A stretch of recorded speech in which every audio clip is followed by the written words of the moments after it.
Hello friends, welcome back to my channel. আজকে শুভ সন্ধ্যার সবাইকে তোমাদেরকে শুভেচ্ছা জানাচ্ছি। আচ্ছা, আজকে একটা গুড নিউজ আছে, সেই গুড নিউজটা তোমাদের সাথে আমি শেয়ার করতে এলাম। তো গুড নিউজটা এই রিলেটেড, তোমরা নিশ্চয়ই এতক্ষণ খবর পেয়ে গেছো যে আরআরবি চেন্নাই বোর্ড থেকে তাদের কিন্তু টেকনিশিয়ান গ্রেড 3 যে ফার্স্ট প্যানেলিস্ট সেটা কিন্তু আজ সন্ধ্যাবেলায় প্রকাশিত হয়েছে।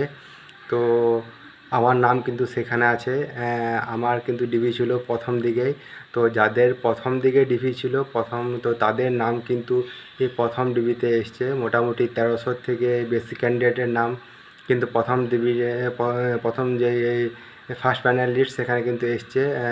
সকলের নাম কিন্তু আসেনি, আরও কিন্তু মোটামুটি হাফ ক্যান্ডিডেট তারা কিন্তু এখনও বাকি আছে। তাদের কিন্তু পরবর্তী যে প্যানেল লিস্ট সেখানে কিন্তু তাদের নাম দেখা যাবে।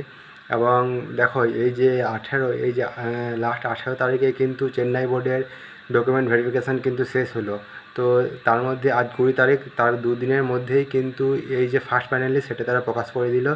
তো তার জন্যই কিন্তু এখানে সকলের নাম কিন্তু প্রকাশ করা হয়নি, কারণ সকলের যে মেডিকেল এক্সামিনেশান সেটা কিন্তু এখনও কমপ্লিট হয়নি। হ্যাঁ, যেহেতু কমপ্লিট হয়নি সেহেতু সকলের নাম তো এখানে প্রকাশ করা যাবে না।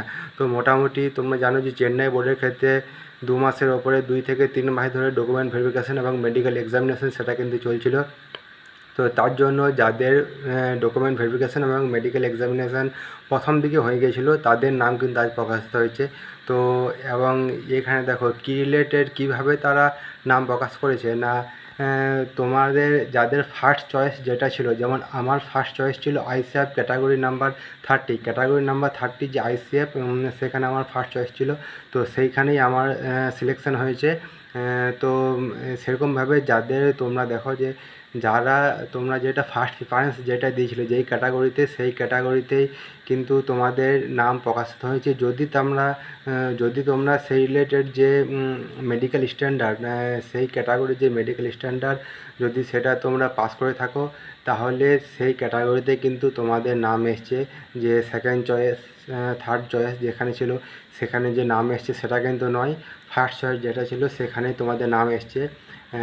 এবং আমি ভাবলাম যে এটা গুড নিউজ, তো তোমাদের সাথে শেয়ার করি। তো তোমরাও জানাও এই যে কে কে যাদের যাদের আরআরবি চেন্নাই থেকে ফর্ম ফিল আপ করেছিলে তোমরা, তাদের নাম তোমাদের নাম এসছে কি না। যদি তোমাদের নাম ফাইনাল প্যানেল লিস্টে এসছে, ফার্স্ট যে প্যানেল লিস্ট, তো তোমরা নিচে কমেন্ট করো। এবং তার সাথে যাদের আইসিএফে হয়েছে তাদেরকে স্পেশালভাবে বলছি তারা অবশ্যই কিন্তু কমেন্ট করবে, কেন ওখানে গিয়ে তো একসাথেই থাকতে হবে, একসাথেই কাজ করতে হবে।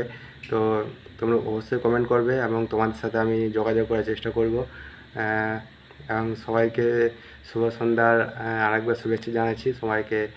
এবং দেখো, পরবর্তী লিস্ট কিন্তু খুব তাড়াতাড়ি আসবে। এবং এর পরবর্তী যে প্রসেস যেগুলো জানো যে মোটামুটি 20টা ওপরে, 20 থেকে 25টা পেজের যে ডকুমেন্টস, সেটা কিন্তু ইমেলের মাধ্যমে তোমাদের যে ইমেল আইডি সেগুলো ঠিকঠাক রাখো, সেগুলো কিন্তু মোবাইলের মধ্যে আপডেট রাখো এবং সবসময় চেক করবে। মোটামুটি আজ থেকে 10-15 দিনের মধ্যেই হয়তো যে জয়েনিং লেটার সেটা তারা ইমেলের মাধ্যমে সেন্ড করে দেবে। এবং যে বাকি যে ডকুমেন্টস লাগবে সেই রিলেটেড কাগজ সেখানে কিন্তু শেয়ার করা হবে এবং কী কী ডকুমেন্টস লাগবে সেখানে সব দেওয়া থাকবে। এবং তারপরে কিন্তু আমাদের এটাই কাজ হবে যে যেসব ডকুমেন্টসগুলো লাগবে সেই ডকুমেন্টসগুলো কিন্তু ঠিকঠাকভাবে ফিল আপ করা, এবং সেগুলো হয়তো 2-3 কপি আমাদের বের করতে হবে জেরক্স, তারপর ঠিকঠাকভাবে ফিল আপ করা এবং যে অথরিটিকে সাইন করাতে হবে সেই সব জায়গায় সাইন করিয়ে আবার যথাযথ যে ডেট দেবে জয়েনিংয়ের, সে আবার আরআরবি চেন্নাই গিয়ে সেখানে কিন্তু জমা দেওয়া। এবং সেখানে তার সাথে সাথে দেখো, একটা কথা তোমাদেরকে জানিয়ে দিচ্ছি যে ডকুমেন্ট ভেরিফিকেশানের সময় যেসব একবার ডকুমেন্টস চেক করা হয়েছিল সেই সব ডকুমেন্টস কিন্তু সেখানে চেক করা হবে।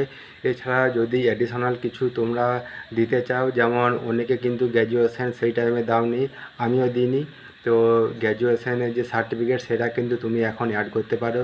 সেটা কিন্তু তোমার প্রোফাইলের সাথে যুক্ত হয়ে যাবে যে তুমি গ্র্যাজুয়েশন পাস, এরকমভাবে যুক্ত হয়ে যাবে। তো সেক্ষেত্রে এটা কি কাজে দেবে না, এটা কিন্তু পরবর্তী ক্ষেত্রে কাজে দেবে না। পরবর্তী ক্ষেত্রে যে প্রমোশন বা তার যে ইন্টারনাল যেসব পরীক্ষাগুলো হয় তো সেগুলোতে অনেক বেশি কাজে লাগবে এবং সেগুলোর মাধ্যমে তোমরা উপরের দিকে পোস্ট যেগুলো আছে সেগুলোতে কিন্তু উঠতে পারবে।